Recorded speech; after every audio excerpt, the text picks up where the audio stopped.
Consumer court में case कैसे करें, तो इस वीडियो में आपको स्टेप बाय स्टेप बताने वाला हूं कि अगर कोई भी सामान आप ऑनलाइन या किसी दुकान से खरीदते हो, उस सामान को चलाने को में लेकर के या सामान में कोई प्रॉब्लम आ गई, अब आपकी कोई बात नहीं सुन रहा, बेचने वाला भी नहीं सुन रहा, दुकानदार भी नहीं सुन रहा, या फिर ऑनलाइन जो अमेजन फ्लिपकार्ट से आपने करा वो भी नहीं सुन रहा है, कैसे होगा स्टेप बाय स्टेप। लेकिन उसके पहले यहाँ पे एक इंटरेस्टिंग चीज आपको दिखाता हूँ।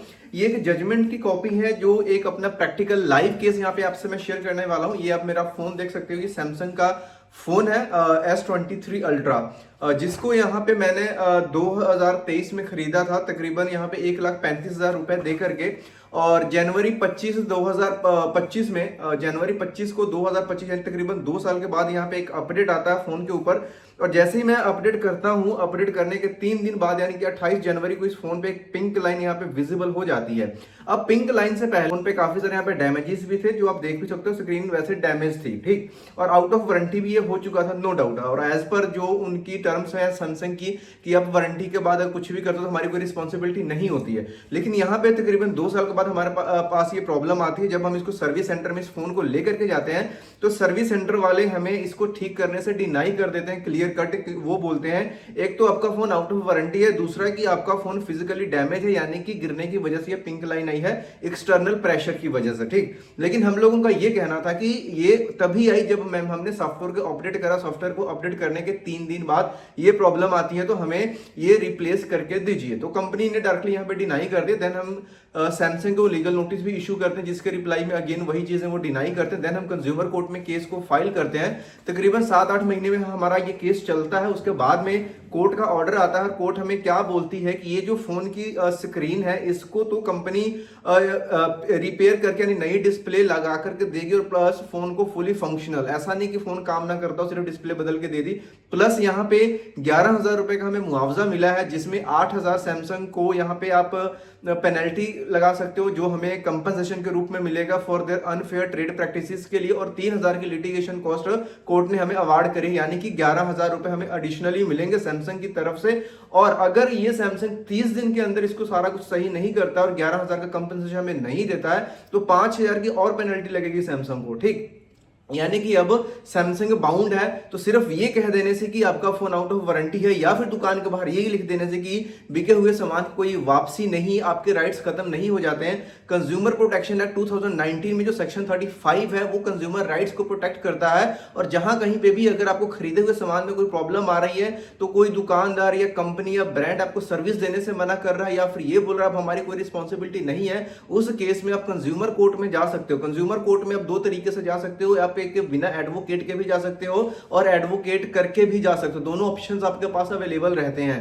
तो इट्स ऑलवेज बेटर कि आप किसी एडवोकेट को साथ में लेकर के हायर करके केस फाइल करें, क्योंकि बहुत सारे ऐसे लॉ पॉइंट्स होते हैं जो कि शायद आप खुद से ना समझ पाओ। स्टेप्स क्या फॉलो होंगे उसके भी बात करेंगे। मैं इसी एग्जांपल की बात कर देता हूं। जैसे कि आपको भी पता है कि सैमसंग 1 साल की वारंटी देता है, उसके बाद की यहाँ पे चीजें मैटर नहीं करती आपके फोन के साथ कुछ भी हो। लेकिन हमने लॉ पॉइंट्स निकाले, हमने जजमेंट्स निकाले, जहां पे हमने ये कोर्ट में प्रूव करा कि सैमसंग क्या कर दिया है, लाइक अपडेट दे देकर फोन्स को स्लो करा। फॉरेन के काफी सारे हमने केसेस प्रेजेंट करे कोर्ट में, जहां पे सैमसंग को, इवन एप्पल को भी यहाँ पे हैवी पेनल्टी लगी थी अपडेट के बाद फोन को स्लो करने की वजह से।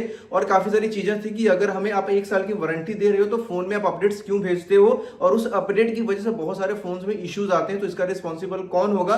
प्लस यहाँ पे चीजें हमने ये भी देखी कि सैमसंग ने काफी सारे यहाँ पे कैंपेनिंग चलाई थी कि स्टार्टिंग में जिनके फोन्स में लाइन आई थी, तो उसकी सारी डिटेल, हालांकि ऑफिशियली हमें कुछ भी नहीं मिला था, बट कुछ न्यूज़पेपर की एंड गूगल की कुछ ब्लॉग्स वगैरह मिले थे, वो सबको हमने कोर्ट में प्रेजेंट करा।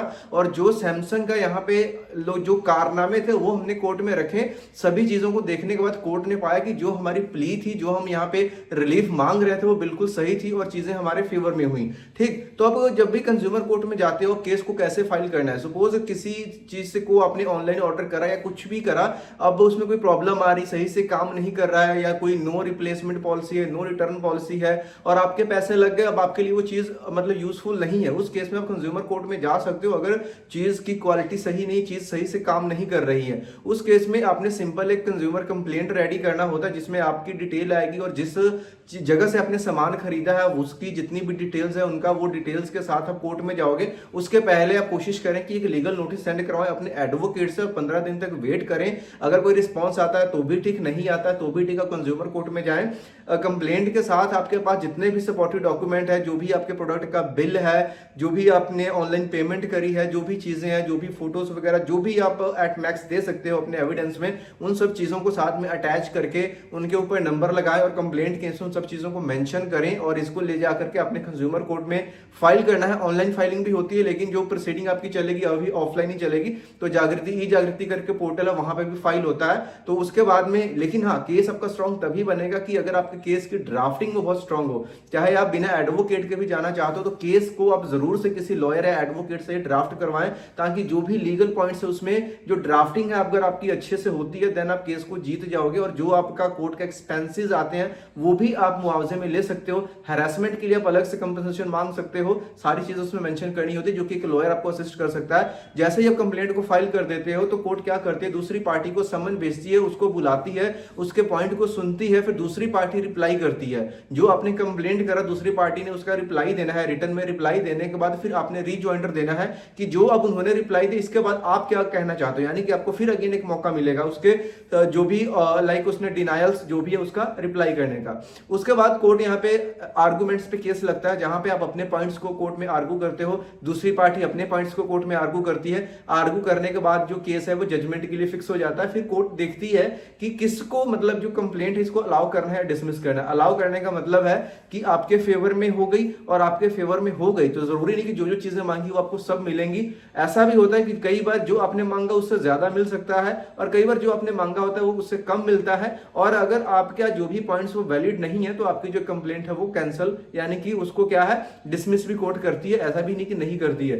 पॉइंट्स आपके पास होने चाहिए। अगर आप सही हो, अगर आपको सच में लगता है कि आपके साथ कोई ठगी हो गई है, आप ठगे जा चुके हैं, कोई भी आपने सामान खरीदा, कोई टीवी, रेफ्रिजरेटर, फ्रिज खरीदा, अब वो काम नहीं कर रहा है, बार बार यहां से वहां आपको भटकाया जा रहा है, बहुत टाइम वेस्ट हो रहा है, बहुत हरासमेंट हो रही है, तो देन कंज्यूमर कोर्ट आपके लिए है। हर डिस्ट्रिक्ट में कंज्यूमर कोर्ट अवेलेबल है, वहां पे जाइए, केस को फाइल कीजिए, कोशिश कीजिए कि अपने केस को किसी एडवोकेट के थ्रू रिप्रेजेंट करवाएं। अगर आपको अपने किसी केस में कोई प्रॉब्लम आ रही है, आपको कोई लाइक ड्राफ्टिंग रिलेटेड तैयार करने के रिलेटेड, देन आप मेरे से कॉन्टेक्ट कर सकते हो। व्हाट्सएप नंबर आपको मैं प्रोवाइड करवा दूंगा कमेंट में या वीडियो के डिस्क्रिप्शन में, वहां से आप मैसेज करके आप अपने केस को डिस्कस कर सकते हो। जो भी प्रोसेस है वो हम आपको बता देंगे, राइट।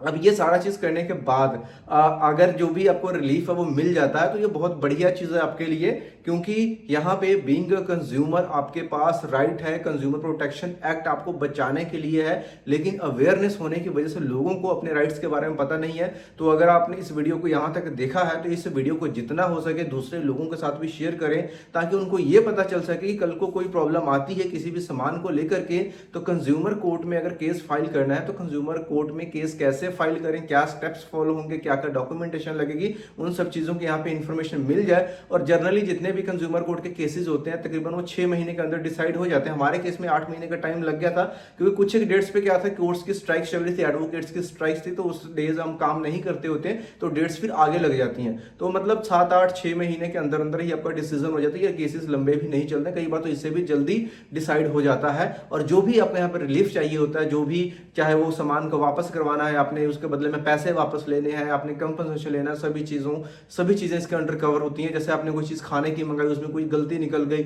या फिर किसी चीज का आपसे एक्स्ट्रा पैसे लिए गए, या कोई चीज बोला कुछ गया निकला कुछ, हर चीज के लिए कंज्यूमर कोर्ट में जा सकते हैं। तो उम्मीद करता हूं आपको ये वीडियो पसंद आई होगी। इस तरह की और इन्फॉर्मेटिव एंड लीगल वीडियोस के लिए इस चैनल को सब्सक्राइब करें और वीडियो को लाइक जरूर करें। तो मिलते हैं नेक्स्ट वीडियो में किसी और इन्फॉर्मेशन वीडियो के साथ, तब तक के लिए बाय बाय।